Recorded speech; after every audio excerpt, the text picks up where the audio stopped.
can OG ANUNOBY win Defensive Player of the Year? Because obviously he is a really, really good defender. And the Knicks, with OG and McHale at the wing position, they should be, a pretty good defensive team. A lot of us thought they would be a pretty good defensive team last year, even though, Cat is not the best defender. I thought that, they would be able to compensate for Cat's, defensive, lapses, I guess if you want to say. Although I will say, when Cat was out there, by himself, when they did that 5-man group, when they were playing the Pacers, and it was Cat and no Brunson, and I don't remember what the lineup was. DeLon Wright and Landry Shamet was out there with him. It was Cat, Landry Shamet, DeLon Wright. I don't remember if McHale or OG was in that lineup, but it was the lineup where Cat was the feature. Cat played pretty good defense, but despite all that, I thought despite, the Cat thing with his defensive side, I thought they would still be, a really good defensive team. And I feel like it took time for them to figure each other out and, get it all together, because obviously incorporating someone like Cat changes everything. It changes the defense too, because they have to figure out, what Cat is best at and how they can, work around him and stuff like that. Whenever you add any kind of all-star new player, it takes time. And also the fact that Mitchell Robinson was out for so long, that hurt their defense, because he is a top-tier defender, especially at the center position. So I say that to say, next year, especially with Mike Brown, who is, known as a defensive coach. I know Mike Brown, obviously when he was with the Kings, they were known for their offense. They were the number one offense ever. His first year that they ended up being the number one offense ever in NBA history by the ratings. So Mike Brown has, the ability to do both sides of the ball, especially, after being in Golden State for so long, which was always a top tier defensive team. I feel like people forget that. The Warriors were not in the dynasty with KD and stuff like that. They were not only top in offense, they were always top in defense too. They were top in both sides of the ball. But obviously, the free-flowing offense and stuff like that is something that Mike Brown was, courtside, every day watching, right? So I'm sure he learned a lot there, and then took some of that experience and stuff that he learned to the Kings, which helped them become such a really good offensive team. So I say that to say, Mike Brown is going to have, the ability to implement offensive and defensive schemes that should work, for the personnel and just in the NBA in general.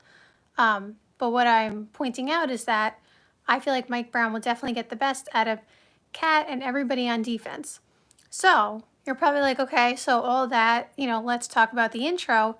Will OG win Defensive Player of the Year? Does he have a chance? Is he a candidate? My answer is yes. I think OG ANUNOBY could win Defensive Player of the Year.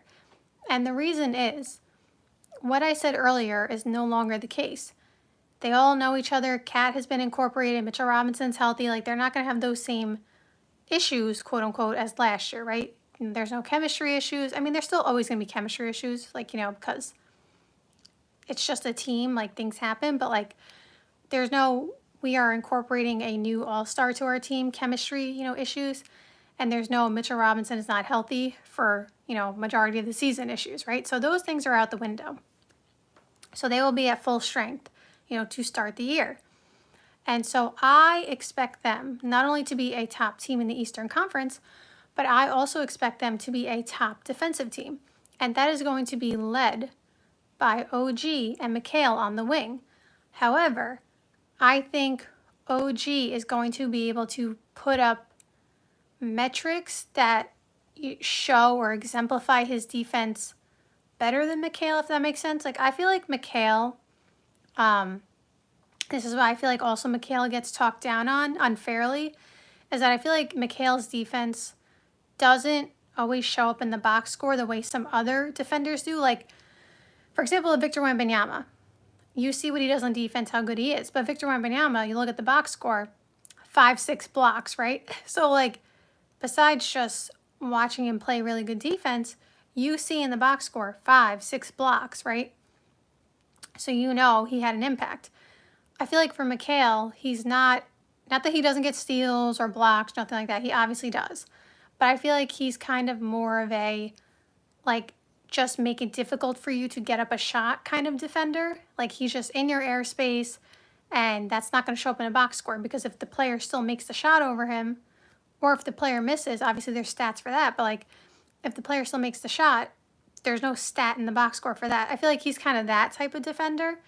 The ability to switch, just like help cover, you know, maybe if Brunson's on somebody and he needs to switch, and those kind of things. Like, that's kind of the defender Mikal is. Again, in addition, he can obviously steal the ball, deflections, blocks, and all that. But like, I feel like more what Mikal is best at is kind of just like one-on-one defense, just like denying the ball from whatever player he is guarding, or making them have to pass the ball when they have it, right? So none of that is going to be a box score stat. So going to OG obviously does all that too, but I feel like OG is more prone, is not the right word because it's not a bad thing, but more, I guess, adept. I don't even know if adept is the right word either, because Mikal is, again, very qualified and good at stealing the ball and blocking shots as well, you know, doing his thing. I just feel like OG tends to have the ability to steal the ball more and kind of just like snatch it out of people's hands. I just feel like OG can go for like 5 steals, and it just feels like natural for him, if that makes sense.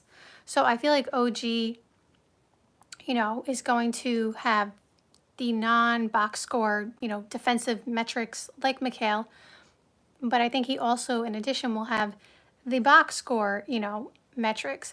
Like, I feel like there may be some numbers, and again, this is, you know, me assuming and banking on the fact that the Knicks are going to be a top 5 defense in the league, you know, somewhere 1 through 5. I would expect them to be somewhere there. Obviously, if they're number 1 defense, that gives OG a better shot to win, because he will be one of the anchors, if not the anchor on defense. Because if you remember, 2 years ago, when they got OG, the month of January, when it was Julius Randle, Jalen Brunson, and OG, and this was, you know, right before Julius Randle got hurt, they went that whole month. They were like 12-1. They were not only beating teams, they were destroying teams. Like, their defensive rating was insane. I don't remember what it was, but I remember it was like sub 100, and that was because of OG. So OG has that kind of impact.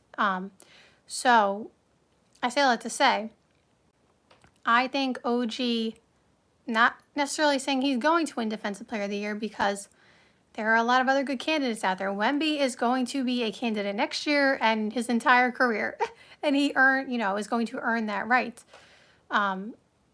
because he is that good of a defender. So Wemby's going to be in the conversation. There are multiple players who are going to be in the conversation for Defensive Player of the Year. Can OG win Defensive Player of the Year? Absolutely. He can absolutely. Somebody said, hopefully OG can stay healthy.